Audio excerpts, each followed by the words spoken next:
Forget for a moment the traditional explanations about the universe. Forget what you've learned about physics, about matter, about what is real or not. Imagine that everything you see, feel, and experience is, in truth, only a temporary manifestation of something much greater, invisible and infinitely more powerful energy. Everything is energy, but not just any energy. Energy in vibration, in frequency, in constant motion. Every single thing in this universe vibrates at a certain frequency, and that frequency defines its form, its behavior, and even its existence. This idea is not new. Throughout history, different cultures and traditions have known that the universe is governed by a subtle order. The ancient Egyptians spoke of Ma'at, cosmic order, divine balance. The Hindus describe everything as part of a grand illusion called Maya, where everything is connected despite seeming separation. Greek philosophers like Pythagoras saw mathematics as a bridge to the divine, not just a tool for calculation, but the very language of creation itself. And it is exactly this language we find in nature's patterns. Observe the spiral of a seashell, the shape of galaxies, the arrangement of petals on a flower, or the layout of sunflower seeds. All of them follow perfect mathematical proportions, like the Fibonacci sequence or the golden ratio. Why do these shapes repeat themselves across such different scales? Because they are manifestations of the same vibrational principle, an invisible code that structures matter. But this principle goes beyond matter. It also operates on the mental, emotional, and spiritual planes. What you think, what you feel, what you believe, all of it vibrates.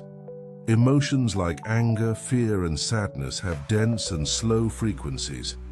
Feelings like love, gratitude, and compassion vibrate at a higher, lighter, more expansive frequency.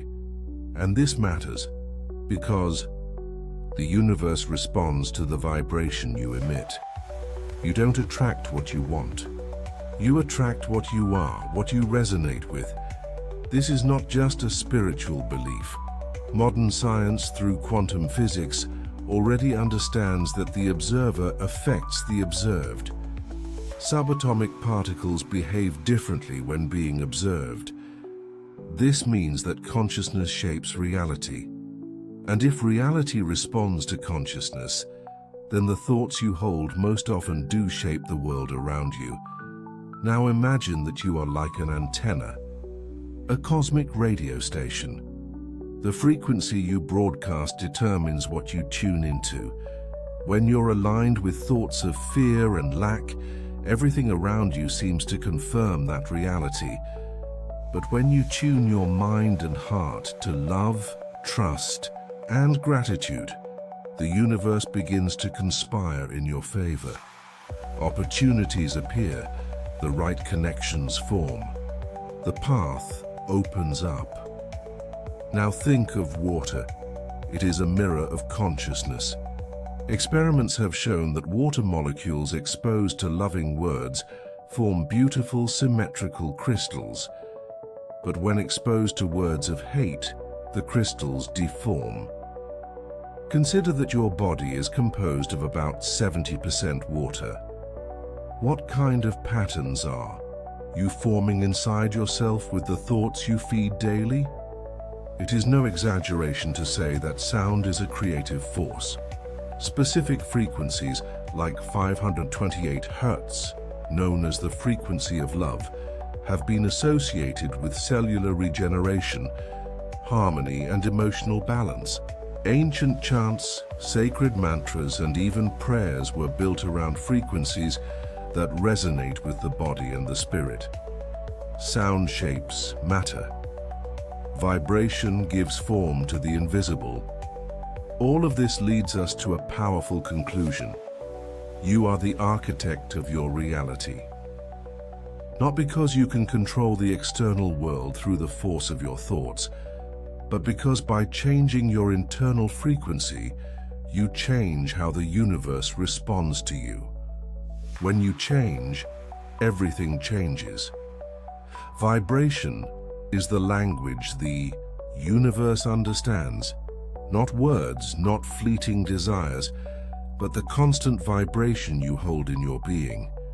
You are not just a body, you are a conscious vibrational field, woven into a greater field we call the universe. And this field is alive. It responds to every beat of your heart, every silent intention, every emotion you feel.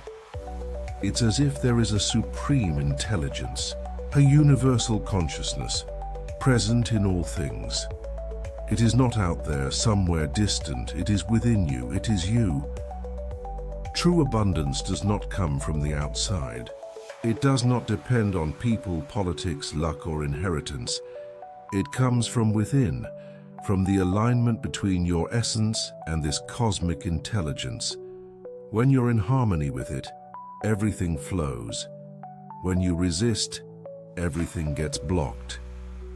Scarcity is an illusion created by a mind disconnected from its true nature.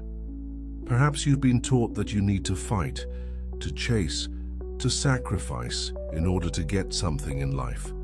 But the truth is, the universe is abundant by nature. Just look at the number of leaves on a single tree, the diversity of species, the infinity of stars. Scarcity is not natural, it is mental. And you can change it by changing your vibration. Allow yourself now to remember who you truly are. You are not small, you are not lost. You are part of something infinite, something that vibrates with love, order, and wholeness. When you reconnect with this source, everything begins to make sense. You stop seeking outside and begin creating from within. And that is when the magic happens. Close your eyes, take a deep breath, feel life pulsing within you. That is energy, that is vibration. That is the creative principle in action. You are part of it, you are that vibration. And the more conscious you become of this, the easier it is to co-create a reality aligned with who you were born to be. If this message touched your heart, declare in the comments, "I vibrate at the frequency of creation." Because this simple phrase is more than a comment. It's a declaration of power, a confirmation that you recognize your essence, your strength, your role in the great symphony of the universe. You are vibration. You are energy. You are the universe itself, in human form.